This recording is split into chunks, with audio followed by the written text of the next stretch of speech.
Eh guys, napakamura po ng GWF, $0.0239. So, more or less mga tatakbo siya ng mga 1 peso and 36 cents. So, napakamura po. So, bibili muna tayo. Of course, ang sabi nga nila sa trading is golden rule in crypto, buy low and sell high. Okay.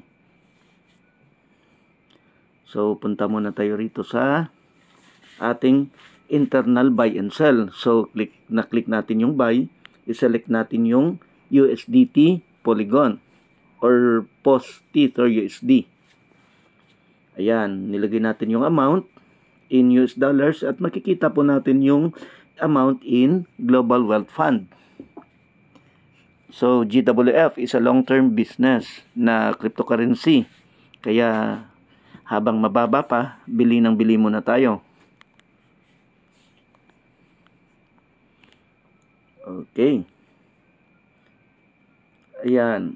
I-refresh natin.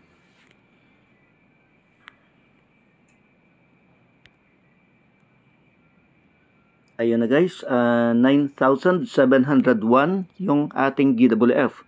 So, ganun lang po kasimple pag bumili tayo rito sa internal buy and sell natin. Okay?